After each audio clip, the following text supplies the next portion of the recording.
What is going on, everyone? My name is Andy. Welcome back to another FPL video. The last international break for about 4 months has nearly finished. We're back into the regular content, starting with the team selection video. So I'm going to take you through how my team did in game week 12, which feels like ages ago at this point, and then take you through what it's looking like for game week 13, my captaincy choice, and any kind of transfers and stuff I'm looking at making as well. And hopefully the sound is a bit better on this video. Before we jump into it though, I did want to say this video has kindly been sponsored by OneFootball. If you have not already checked it out, with all the football that's coming over Christmas, make sure you check it out on iOS and Android stores. Just search for OneFootball, or there will be a link in the description below which will take you right through for it. Loads of football news, team news, live scores and stuff like that. Everything you need over the busy December and Christmas period. So give it a go, it's completely free. Android, iOS, search for OneFootball or click the link in the description below. So if we cast our minds all the way back to game week 12, this is how I did a much better week than in game week 11. After game week 11, I fell about 700,000 places, only just inside the top 1 million. And I've clawed back about 300,000 places in game week 12. So I'm back into the top 700k, 655k overall. So still not a great rank, one I hope I can build on. And I think jumping, falling 700,000 places and jumping 300,000 after one good week, just shows you the points are still quite close together. So I'm still not panicking yet. I'll probably be saying that for a while. But I think the Christmas period, with how many game weeks are coming, will really sort out ranks. And we'll start to see some gaps develop. And then obviously we'll kick on when we get to use our chips, which a lot of people, not everyone, but a lot of people in the top half, especially those doing really well, would have already used all of them. But it was 78 with an 8-point hit. So I bought in Vardy and Jimenez. Took out Greenwood and Morpay and used Sterling to fund that. So I did Sterling to Dendoncker to make sure I could go to 3-4-3. And obviously the Jimenez, Vardy, Abraham front three is looking really good right now, and it absolutely did perform over the last weekend. So I actually, when I didn't captain Abraham, he would have been my captain if I hadn't made any transfers, and he got 8 points straight away. I was getting a little bit worried that my captains wouldn't come in, but Vardy absolutely smashed it again, 12 points. And even Jimenez got one more point than Abraham.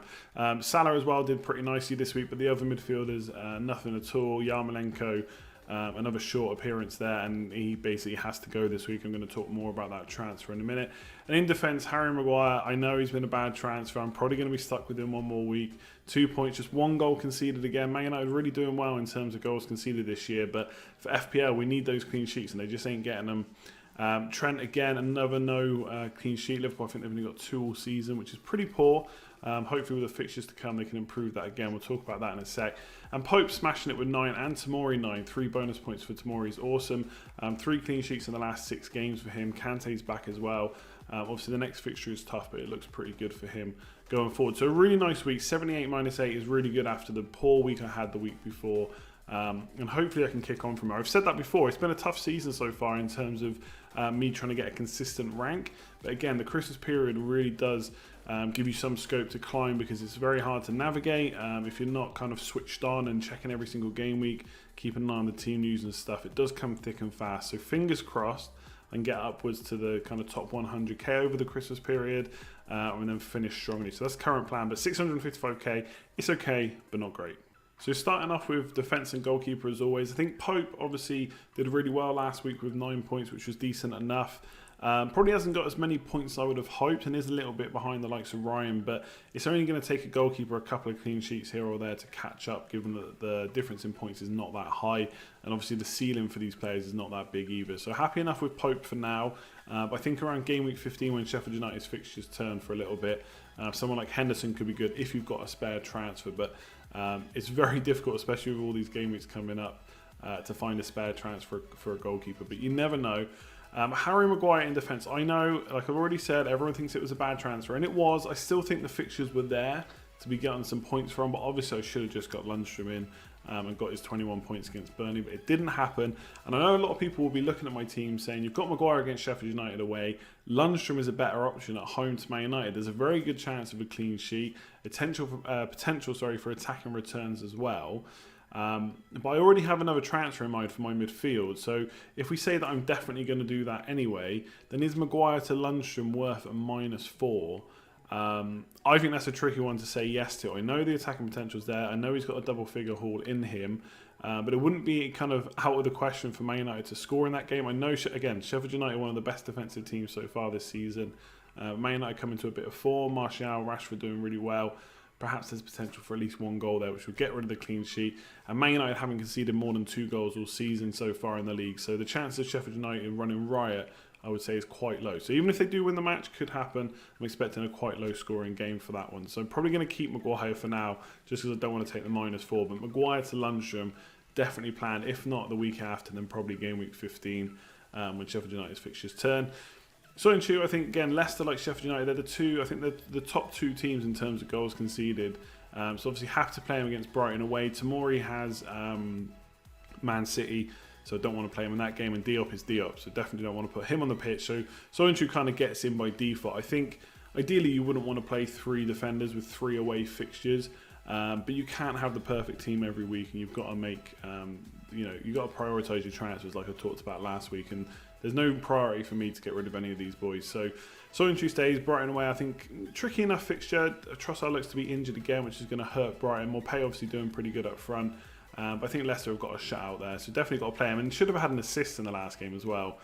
So maybe a bit unlucky there. And Trent Alexander-Arnold, to be fair, probably hasn't really been worth the money so far, given how good the cheaper defenders have done. Obviously, FPL is a prediction game, and not many people would have predicted the cheap defenders doing so well over the first kind of 12 weeks of the season. So Trent is still chipped in like Robertson with attack and returns. Obviously, he's fallen behind Robertson now in terms of points, but it's still super close, and I would expect that for most of the season. I think Trent has definitely got a big haul in him, given the amount of chances he's creating and clean sheet potential. So Liverpool coming up to a pretty tasty run of fixtures now. So I've been saying this for a few weeks. If they can turn around and get some clean sheets finally, which they are more than good enough to do, and they can chip in with attack and returns, there should be some pretty big hauls coming for these Liverpool defenders. So got to keep one. I think they're just too good to turn down. So Trent's obviously in the team. So that is my back 4 if you include the goalkeeper. All away fixtures, but fingers crossed for some points. A few weeks ago, I was playing 3-5-2, really happy with my midfield. I'm not sure what went wrong, but I look at it now and I'm not sure how happy I am about it. And if I was wildcarding right now, how many of these players I would definitely keep. So Yarmolenko has to go. West Ham in such bad form at the moment, and he's just not getting enough minutes, which is a little bit weird considering how good he is. I think he's one of the best West Ham attacking options. So for him to kind of get limited minutes is a little bit worrying. You know, Tottenham at home could do something there, but there's no reason to keep him. I don't have a Leicester midfielder. I've got 2.1 million in the bank and 1 free transfer. That's kind of what I'm looking at. Yarmolenko to Tielemans or Maddison. Now, I'm a big fan of Maddison. I think he is probably the slightly better option than Tielemans, especially having kind of ownership over all set pieces. The problem is Tielemans is like 0.8 million cheaper, and that's quite a lot. And he still gets the shots in the box, similar to Maddison, still creates chances from open play as well. So he might not have free kicks and corners, but he's still quite creative, just in general open play, like I said. So one of those two will probably be coming in for me. There is a way I can get Mane in for De Bruyne, but it involves a cheaper midfielder like Harvey Barnes, someone like that, around that kind of price, 5.9 million. And then Maguire to Lundstram as well. So it kind of requires 3 transfers just to get Mane in for De Bruyne. No Man City coverage, a lot of transfers, and I also get one of the weaker Leicester midfielders. So I'm probably going to stick to my original plan, which is Yarmolenko to Tielemans or Maddison. I think that's the best use of the money. Could go for Martial, but I think next 4 fixtures are a little bit tricky for Man United. Sheffield United away. I think they play Man City and Spurs as well. So that's kind of why I'm looking towards the Leicester options, and then maybe after their good run of fixtures, maybe I move on to someone else. But that's currently what I'm looking at. Salah I'm happy with as long as he's fully fit. This ankle injury seems to be a problem. Talking about it again over the international break. The fact that he got a goal in the last game is good, and hopefully with this run of fixtures he can continue. And as a lot of people have pointed out on social media, in terms of his underlying stats, the amount of goals and assists he's got, he's very similar to the previous 2 seasons where he's absolutely smashed it with points. So if he's going to do that again, it's going to be this time of the season when he kind of starts turning on. Obviously he is pretty much now going to start pretty much every single game over Christmas. So we really want him, especially after Crystal Palace, maybe even for Crystal Palace, but definitely after, because Liverpool have got some very captainable fixtures over the next 4. And if he's not fully fit, then I will want to make that switch to Mane, which is why I say I look at this midfield and I'm not completely happy with it. So Salah stays for now, but I've got my eye on doing Salah to Mane. I'm not giving up those Liverpool fixtures and having someone that's not fully fit. So did all right in the last game, happy with that. Let's see how he performs against Crystal Palace, and I may well keep him. But definitely next week I've got my eye on that transfer, so we'll stay tuned for that one, but he will stay this week. Mason Mount's an interesting one, because again, if I could straight swap, if I was on a wildcard now, would I put Pulisic in? I probably would. I still think, and I'm going to keep saying this, that he's going to miss out at some point, Pulisic, and Hudson-Odoi will probably get some minutes at some point, especially with all the fixture pile-up. But there is also a chance that Mount gets rested as well. A lot of people saying it might happen against Man City. To be fair, Lampard I don't think has ever benched him, or at least hasn't for a good run of games while he's been at both Chelsea and Derby as well. So I think the chances of it happening are pretty slim. So he'll probably still play against Man City. Whether he'll play in his preferred position probably looks unlikely, but he'll probably stay. So I think I've got to keep him for now. He's been such good value. To be fair, recently enough, he has not done as well. And at some point I might move him on. But I've been talking about prioritising transfers at the moment. And he's got a couple of good fixtures after Man City, so he's not a priority to get rid of given the price. I didn't get him for 6 million. I had to pay a higher price for him, so it's not so much of an issue for me to get rid of him. So he is one on my list of maybes, but for now he has to stay. I've got Yarmolenko to worry about, who I think is a worse option over the next few. And then De Bruyne stays for now. And I got rid of Sterling. Obviously, he is my Man City cover. I'm not really worried about coverage. I'd much rather have Salah and Mane over the next few fixtures than have Salah and De Bruyne or Mane and De Bruyne.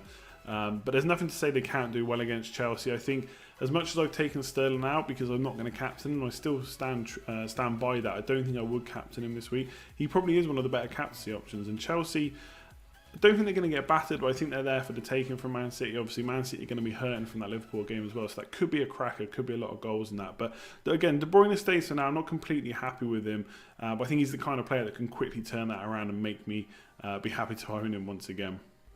And last up, we've got the forwards, Vardy, Abraham, Jimenez. Captaincy is currently on Vardy. I look at this particular team, obviously, like I said, I don't own Sterling. I do think he is the best option. Brighton is definitely there for the take, and I think Leicester obviously in such good form. So much talk about Vardy's stats. At this point, I think it's mostly just people saying he can keep up those stats than are saying that he can. And obviously, look, if they're unsustainable, that doesn't necessarily make him a bad option just because he's maybe overperforming kind of expected goals or the amount of shots on target that he's had versus goals.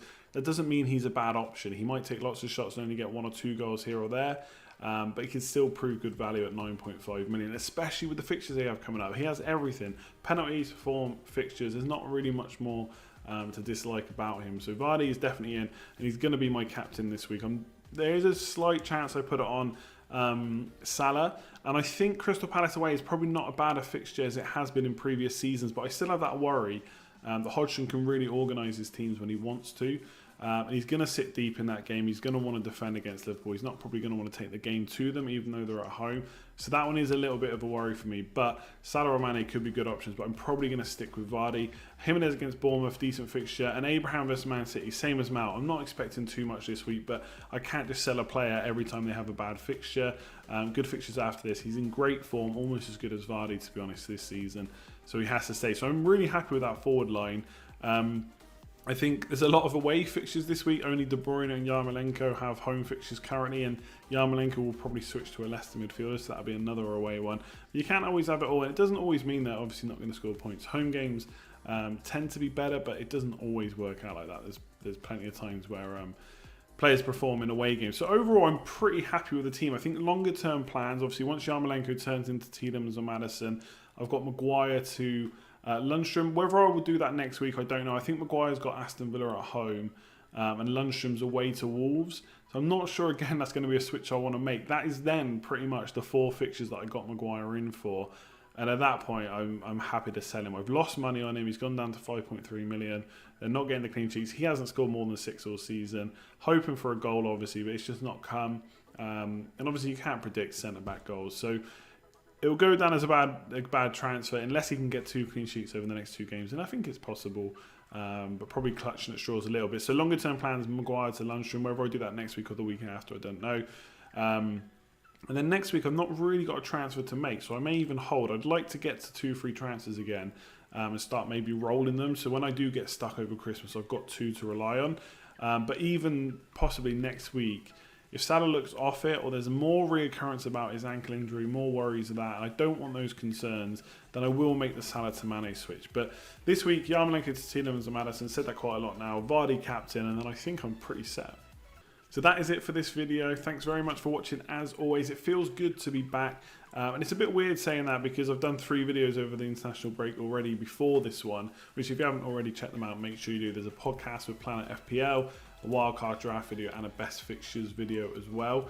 But that's not the normal content. So the normal content starts from here for this week and then all over the Christmas period. So my plan is not to miss a game week, even though they do come pretty thick and fast, as I've already said a few times. So every kind of 3 or 4 days at some point, you get a new game week. So I can't promise that I'll do 2 streams and the preview and the team selection video every single game week. What I will promise to do, or at least try my best to do, is a team selection video and then one of either the preview or the stream. So if you're not already subscribed, make sure you do click that notification bell. There is plenty more coming for the rest of 2019 and then into 2020. If you enjoyed this video, make sure to give it a like, leave a comment below if there's any comments you got to make about my team, the video in general, that kind of stuff.